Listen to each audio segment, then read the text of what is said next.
बहुत बढ़िया, चरण स्पर्श जो जो लोग बोल रहे हैं, आशीर्वाद बहुत बहुत। अपनी जिंदगी में फूलो फलो, आगे बढ़िए, खुश रहिए, मेहनत करिए प्लीज। समझ में आया? इस लास्ट के मोमेंट पे हमेशा एक डर सताता है कि हाँ भाई, हमारा सफलता कैसी होगी, क्या हम अपनी एक्सपेक्टेड रैंक तक, डिजायर्ड रैंक तक पहुंच पाएंगे कि नहीं पहुंच पाएंगे।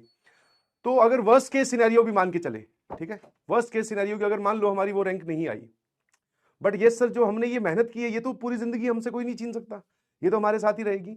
आगे अगर कोई भी ऐसा टास्क फिर से आता है, ऑब्वियसली आएगा सर, जिंदगी मौके देती रहती है बार बार सफल होने के।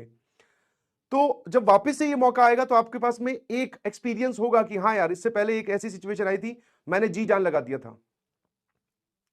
तो आप उस काम में जो भी वो टास्क होगा, आप चाहे अपने वर्किंग कल्चर की बात कर लो या प्रोफेशनल जीवन की बात कर लो, कहीं पर भी आप जाओगे तो आपको ये बात समझ में आ गई है कि मेहनत के बिना शिखर पर, समझ में आया, चोटी पर, सबसे ऊंची पोजीशन पे नहीं पहुंचा जा सकता।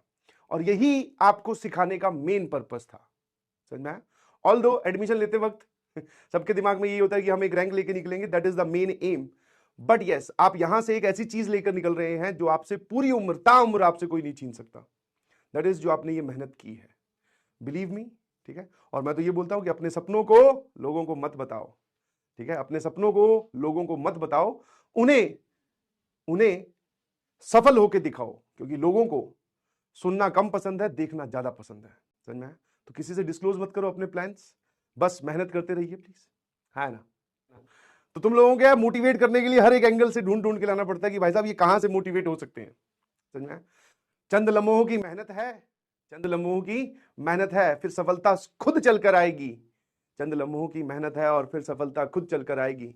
तो चिंता मत कर, फिर वो भी तुझे अपने बर्थडे पार्टी में बुलाएगी, है ना। आई बिलीव ये जो प्रोसेस है, इसने आपको बहुत कुछ सिखाया होगा। समझ में आया? रोज उठना, रोज पढ़ना, अपनी चीजों को, अपनी मनपसंद चीजों को सेक्रीफाइस करना। समझ में आया? गिरना, उठना, फिर गिरना, फिर उठना, अप्स डाउन सब आपने झेलने सीखे। अगर कोई बच्चा जेई की प्रिपरेशन ना करे तो ठीक है, उसको ऑब्वियसली आईआईटी एनआईटी नहीं मिलेगा, बट अपार्ट फ्रॉम दैट उसने अपनी जीवन का एक बहुत इंपॉर्टेंट जो चीज है वो तो मिस कर दी ना, कि मेहनत कैसे की जाती है। उसको फिर अब जिंदगी में दोबारा ऐसा कभी मौका मिलेगा ही नहीं। समझ में आया? तो आप लोगों ने इस मैदान में उतरे हो, इस जंग में उतरे हो, तो आपने बहुत कुछ सीखा है ना। तो उस पर विश्वास रखिए प्लीज। लड़कियों को भी मोटिवेट कर दो, चंद लम्हों की मेहनत है, सफलता फिर चलकर आएगी। चंद लम्हों की मेहनत है, सफलता फिर चल के आएगी। और अब की बार कोई लड़का तुझे नहीं सिलेक्ट करेगा, तू लड़कों को सिलेक्ट करके दिखाएगी। समझ में आया कि नहीं समझ में आया? जनरली क्या होता है हमारी इंडियन कल्चर में, इंडियन सोसाइटी में, मतलब कुछ ब्लेम नहीं कर रहा हूं, जो रियलिटी है वही बता रहा हूं। जैसे शादी के लिए लड़के का इनविटेशन आता है या लड़के का प्रस्ताव आता है, तो जो लड़कियां सफल होती है फिर वो लड़के का प्रस्ताव नहीं देखते, फिर वो अपना प्रस्ताव खुद सेलेक्ट करते हैं कि हाँ भाई ये वाला लड़का ठीक लग रहा है। और उससे भी डिस्कशन पहला यही होता है कि भाई साहब मेरी ये अपनी जिंदगी में ये स्टैंडर्ड है मेरा, और मैं यहां पहुंच चुकी हूं, अब बता तू इसको मैच कर सकता है कि नहीं।